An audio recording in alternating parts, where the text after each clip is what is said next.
Project Dirty Willy. If you remember, I did a very similar video on Project Renegade, but the problem is as you can tell, there's no doors or no top. So I've got two different audio devices running right now. Hopefully at least one of these audio sources will be clean, or clean enough.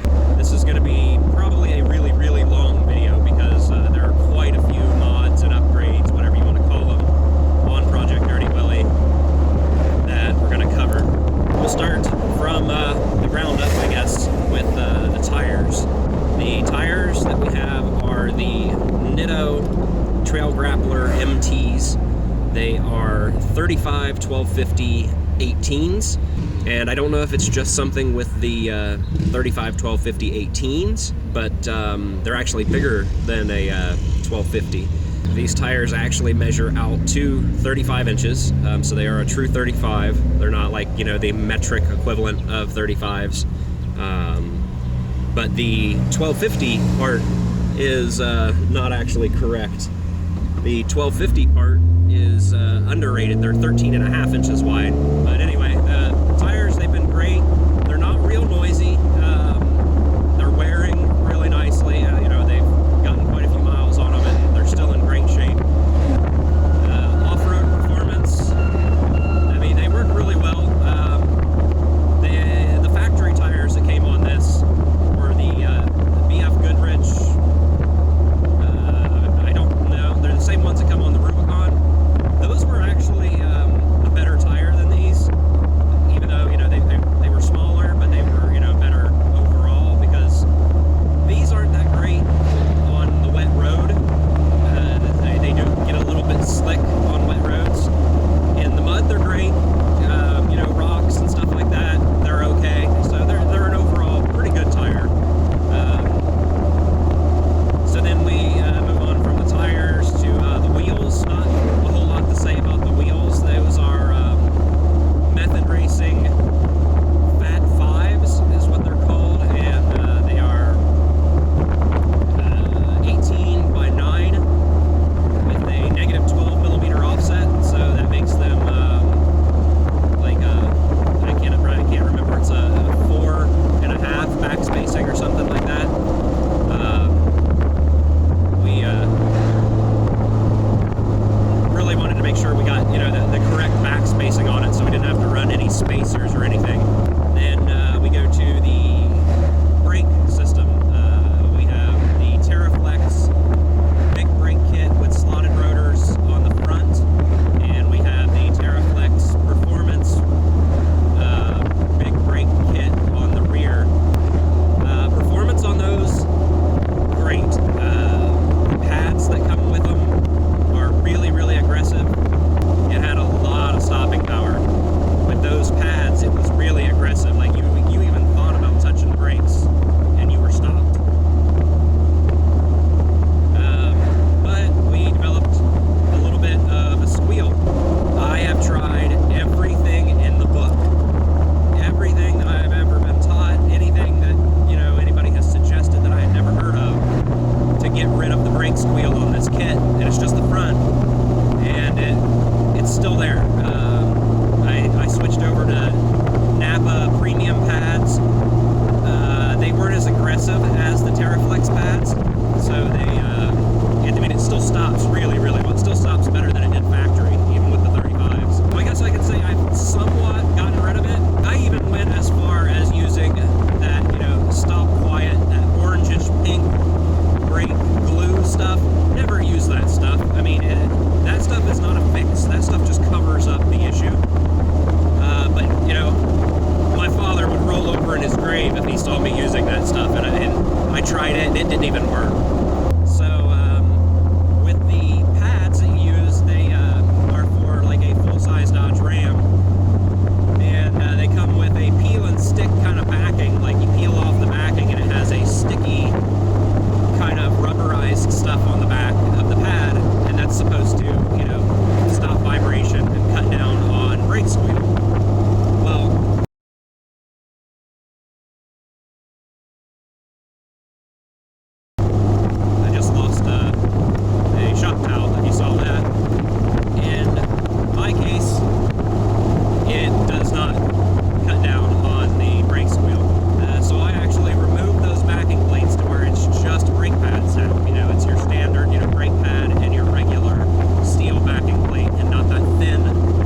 mean, I talked back and forth with Teraflex, and they were great about it. They tried all kinds of different stuff. You know, they sent different caliper brackets because I guess they've done 2 different runs of the caliper brackets, or anchor brackets as they call them, and tried both of those, and that didn't correct the problem. They sent out other rotors, they sent out other pads, we had tried everything. Anyway, they work great, but they're noisy. So we'll stop rambling on the brakes. And we'll move up to the suspension, which is also Teraflex. It's the Sport ST3 lift kit. It's a 3-inch lift kit. We opted to get it without the Fox shocks, because honestly we didn't need the Fox shocks. Now I kind of wish we would have upgraded to them, but just because the Bilsteins that we went with are all corroded, and now they're all starting to leak, and those have lasted just over 20,000 miles, and they all need replaced. But we didn't go with the Fox shocks, and I say we didn't need them because we don't, and most people don't need the whatever it is, the 2.0 reservoir style shocks. The reservoir style shocks are designed for more high-speed off-road and like washboard kind of stuff, to where your shock is going to be compressing over and over and over again really fast, and it keeps the gases and oil and all that stuff inside of your shocks from getting hot and causing bubbles. So, you know, if you're not doing Baja racing and going over a bunch of washboards and stuff like that, the Fox 2.0 shocks are for looks. But there's nothing wrong with that, because I think we might actually go, you know, upgrade to that, because they do look cool. But I'm not saying Fox makes bad products. You know, they just they have other shocks that are way better suited for, you know, just plain off-road on Jeeps. But the kit has held up great over time. It's, you know, supposed to be a maintenance-free style kit because, you know, it comes with factory-style control arms to keep all your geometry correct. It comes with their progressive bump stops. I forget what they're called, speed stops or something like that. It comes with those, and those are really, really cool. It has limiting straps, which is a really, really good thing, because for this style of kit, for it having factory style control arms and not having like pivoting control arms where you have what's it called, Heim joints or whatever they're called, where you have like a little pivot section. These don't have that. They just have, you know, a rubber bushing. This kit flexes and has a ton of travel, so it's a good thing it has the limiting straps, because otherwise the coils would fall out. Well, it has coil hold downs to keep the coils from falling out, but we've had this thing, you know, up on the lift and stuff, and it's amazing how much travel this kit has. We have a JKS quicker disconnects for the sway bar on it. Those work fairly well. You know, we don't really have much trouble putting those on. You know, a lot of people take their sway bar disconnects off and they say how much of a pain it is to put them back on. Well, you have to get on level ground to get them back on, and then they go on relatively easy. They've started to corrode and they don't look the greatest anymore, but you know, it's the story with anything, I guess. They're not near as bad as like the Bilstein shocks, so those are okay. The only complaint I would really say about the ST3 suspension kit from Teraflex is I'm not sure why, but it's the front driver side coil. After X amount of miles, haven't really paid attention to whatever it is, the coil seems to get out of whack or something and rotate or something, and then you get an annoying squeak, and then you either have to, kind of like the sound of that mower back there, if you heard that, you have to, you know, lift the Jeep up and then kind of rotate the coil a little bit, or you could just spray some WD-40 in there and it'll shut up. But that's kind of the only issue with the lift kit. And let's see, let's go up under the hood. The air raid, I think, is what we have for the intake. I cannot remember the model or anything. It's like a synth something, I don't know, it has a long name to it. It's been great. I like it because it's an enclosed box and has a really good filter inside of it. It's not, you know, just an open cone filter design to where you can suck in dirt and water. It's worked really well. We have a rugged ridge throttle body spacer, and that doesn't do anything. So I wouldn't, you know, really waste your time on that. I'll have to go back and watch the video on that. I think I might have said something about, you know, how it did change something somewhat, but after driving it for a while, I think it was just me driving differently. Moving further back, we had the Flowmaster American Thunder series exhaust. It was a really good sounding exhaust. Just the fitment was an issue because it's a kit for a 2 and a 4 door, so you have to do some cutting. And if you remember in the video, I had some issues with it. I did the amount of cutting that you're supposed to do, then I had to cut even more, and then even more. And then we still had rattling issues where the tailpipe tucked over top of the rear panhard bar. I think it's the correct term for it, kind of like a rear sway bar. It would rattle there, so had all kinds of rattling issues with it, but it sounded really, really good. I think I'm driving in a giant circle, and I may have done it multiple times now. I'll have to look when I'm editing this, or when you guys are watching this, if this is all one thing. Let me know how many times I've went in a circle, if you can tell. I'm pretty sure I have gone in a circle. I'm going to turn a different direction here. Somebody's going to be like, this guy's driving around in a Jeep talking to himself, driving in circles. They're going to call the cops or something. I realized why I've had to cut so much on both of these exhausts, on, you know, every exhaust that's been on this thing, and for any exhaust that gets put on here will have to be cut. When you do I think it's anything over a 2.5 inch lift, or like 3 inch and up or something like that, you have to, I think it's on the 12 and up or 11 and up or something like that, you have to use the small little exhaust spacers that go at your mid pipe or your Y pipe, and what that does is that spaces it out a little bit so you have more clearance for your front drive shaft, because otherwise you would have issues with your exhaust and your front drive shaft. And those are about 1.5 to 2 inches, and they push everything back about 1.5 to 2 inches. So that's where that comes in, where you have to cut that. Let's see, what else have we done? The HD tie rod and drag link kit from Terraflex. That thing is massive.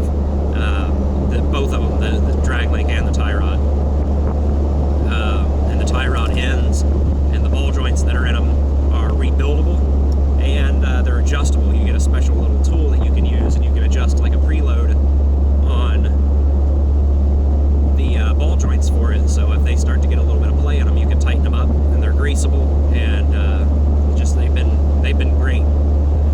The lights on here, the headlights, we still have the KC highlights. They're original LED headlights, which they're originals. I don't think they sell them anymore. You can still get them on Amazon from like different people that still have stock in them, but I don't think KC actually sells them anymore because they started manufacturing their own. And by manufacturing their own, I mean their original lights that we have are actually made by Peterson Manufacturing, and they're known as the Great White from Peterson Manufacturing. And KC just kind of rebranded them, which there's nothing wrong with that. A lot of companies do that. The Gravity G4 fog lights, LED fog lights, those have also been really good. The bull bar, like brush guard stuff that we have on the front and the rear, those are from Red Rock 4x4. Those have held up great. You know, there's no rust or anything like that. The front one has a little bend in the bottom tube. That's because we hit a big rock. I've gotten a few questions on, why haven't I, just changed to different bumpers instead of using, the bumper guards and all that, and why haven't I changed the fenders and everything? Well, I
the Jeep gas door, and we actually got the Mopar gas door, and it managed to survive for about a year before it started corroding.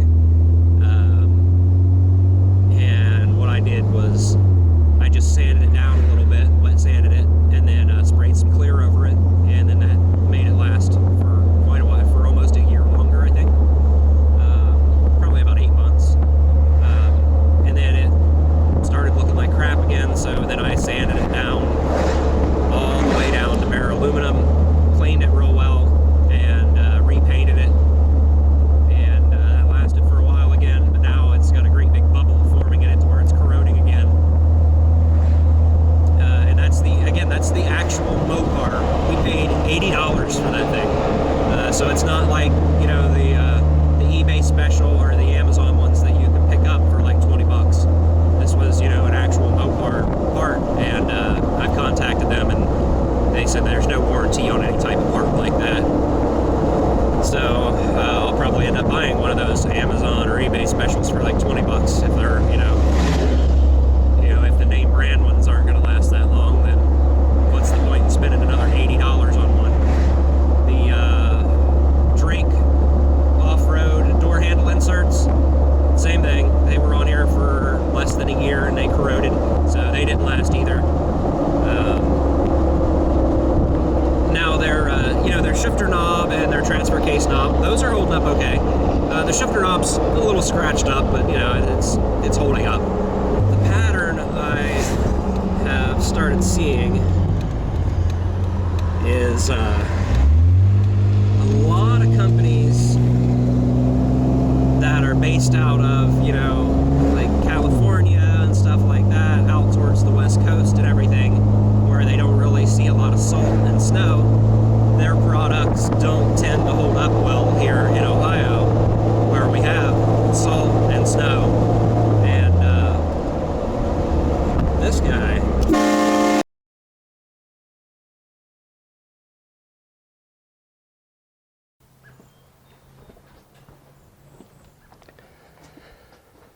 so that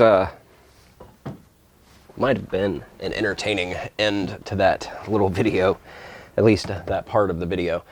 My little camera here went dead. So I'm going to swap out the battery while I sit here and talk to you. And I did give you guys fair warning that it is a long video, but I'm not quite sure how long this recorded till, but it did beep to let me know that it died. Now I don't know if it records all the way up until the point where it died or not, but if it did, then that had to be pretty interesting, because on my perspective, I was driving and I said this guy and hit the new horn, and as soon as I let off the button for the horn, I heard this thing beep saying that it was dead.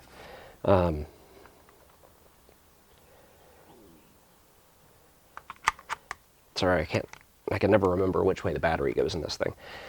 But what it was one of those great big dump trucks, like the multi-axle dump trucks. And he was coming my direction, and hey, we're recording over here again. But anyway, it was a big dump truck, and he was heading in my direction, and he swerved over completely into my lane.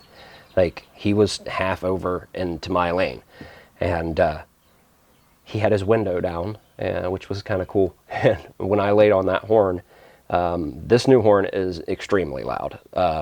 Like, setting it in the Jeep and you honk the horn, it's almost, you want to plug your ears sitting in here doing it, because I mean, it is very, very loud. And his window was down, and I saw him jump and it swerved over into his lane and like locked up his brakes. Hey, you're driving a giant dump truck, and it was full of like gravel. That's what it looked like. Pay attention to what you're doing, you know? I mean, really? But hopefully it caught that on camera. I know I left out quite a few things because there's so much stuff that we've added to Project Dirty Willy. I'll probably have to do like a part 2 because stuff's popping in my head as I'm sitting here thinking right now, like the glove box, the cubby cover. I still hate the name of that thing. The motion alarm, if you just saw the light come on. There's the remote start, a bunch of stuff. So there's a whole bunch of other stuff that I missed. But this video is probably already going to be who knows how long, like really, really long. So if you managed to sit here and watch this whole thing, thanks for watching. If you're new to the channel, if you came across this and you're not a subscriber, make sure to go into my channel and check out a couple other videos. I've got all kinds of different stuff in there.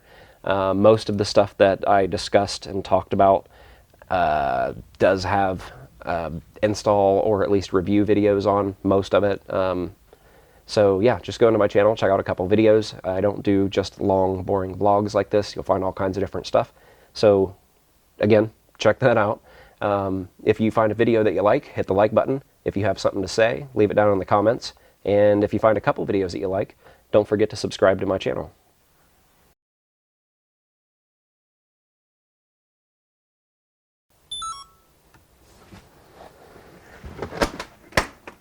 It is the second time I've done that, and I'm surprised this thing still works. I don't know how I haven't ripped the cord out of there. I don't know. Is it still working? Yep.